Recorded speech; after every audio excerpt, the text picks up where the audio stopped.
Alright, so this Atlas, 2022 Atlas V6 SE with technology. I mean, what does that even mean? I have no idea.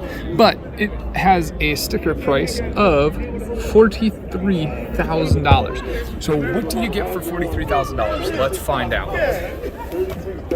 Hopping in, you're gonna see that there is some pretty nice materials on the door. That is a pretty solid door handle in terms of its length. It does feel kind of flimsy at the top end, but that's not too bad. Switches and dials for the windows are sturdy, and that is actually a very heavy door. That is interesting. Inside, we have the steering wheel. That is a nice set of buttons. We have a LCD screen. We've got, actually that's interesting because it does have some analog features to it, which is unique. It has the fuel gauge analog and it has the temperature analog, or is that, yeah, that's temperature analog, but it's probably filled by digital. So that is a unique combination of both an old and new school feature. I actually kind of like that. This appeals to me. It has very square geometric shapes. It is a rectangle and square bunch of designs. So you have square, rectangle, and it kind of has a nice flow line on the dashboard. Nice materials. We've got nice buttons. The switches do feel sturdy. Doesn't feel like you would break them quickly. A lot of these switches have had rubber around the edges of them. I'm guessing this is going to be a touchscreen for the infotainment and climate controls. Well, actually no, climate controls are going to be down here, so that's kind of nice. Actual buttons for climate control, they do feel kind of cheap, but not too cheap. It does have two cup holders here in the center console. It doesn't look like they have any in the door. The door kind of has a drop-off type armrest.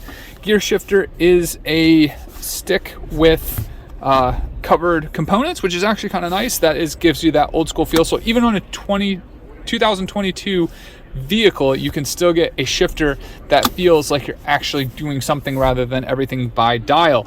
But you do have the terrain modes using a dial, engine start stop with a button. Let's check out the center console here. It does come with a USB charging port. A lot of storage. I wouldn't say that's the most amount of storage I've seen, but it is nice. It does have some storage down here along with some USB chargers down there as well. Overhead, I have a lot of room. You'll notice this I'm sitting quite low and the pedals are in a good position. It does have a little bit of an offset for the brake, as most things do, but it feels a little larger to me rather than where it probably could be. I'd prefer them a little closer together. But that's nitpicking a lot of these details. But again, overhead, I have a lot of room, and it's probably because there is no sunroof. Sun visors, there are kind of pretty simple visors, no lights in these ones, but there is a light up top, that is nice. Controls overhead as well. Sunglasses holder, I love sunglasses holders because I love wearing sunglasses, and so it is nice to have that.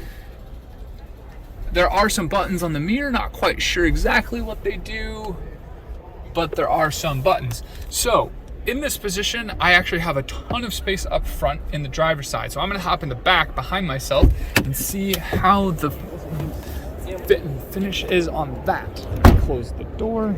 All right, so the seats are folded down at the moment. Let's see if we can get these seats up and, well, it's not that one.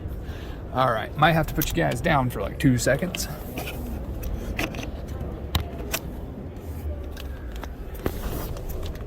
Well,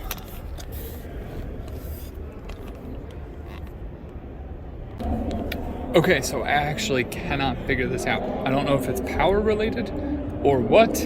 It does seem like it should just be simple enough to just pull a couple of levers, but it did not work like that. So I'm realizing that maybe they set it up this way to have the third row seat available through this and then the second row seat available behind the passenger.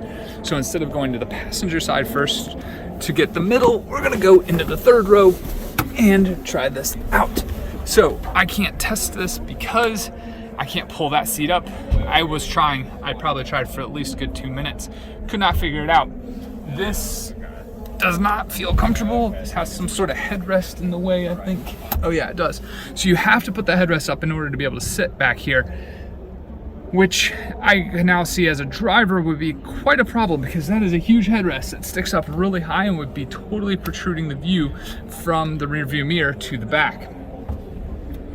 This does have a lay flat floor. I think that's what they were trying to show, that if you lay all the seats down, you're able to have a lay flat floor.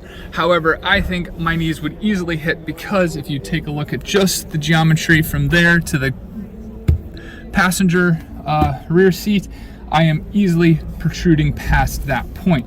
So there's a good chance that I wouldn't be able to fit back here. So we'll go crawling through this car, because it does have a lay flat floor. And oh my goodness, these are like jungle gyms. It's like a jungle gym. Oh goodness.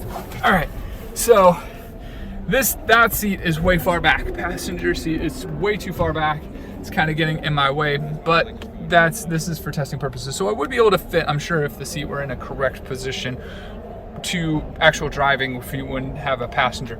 Back here we do have a lot of charging ports. We do have climate controls for the rear seats as well. We're gonna go ahead, oh, it does have the screens for the windows. That's kind of a nice feature. There's been a lot of cars that have had that, which is a really good feature.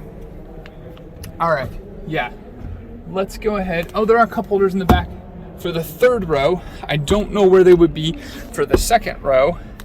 I really wanted to like this, but it's just, I don't know. It's just not appealing to me. Let's go ahead and go to the back. We'll give it a whirl and see what it's like. All right, so in the back, we have compartment, storage compartment where the spare wheel would go. And there's your load flat floors.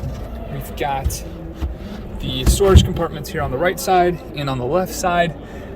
Pretty simple. Everything else doesn't look like there's any lights, doesn't look like there are any other types of buttons. So this must be this thing had technology. It said it had technology. There's no buttons to do anything. Let's see if it has the handles. Okay, it has a handle here and it has a button to close. Okay, so there's the technology. But all in all, I mean, for like the price, I'm just not feeling it. So that's my all-out octane review.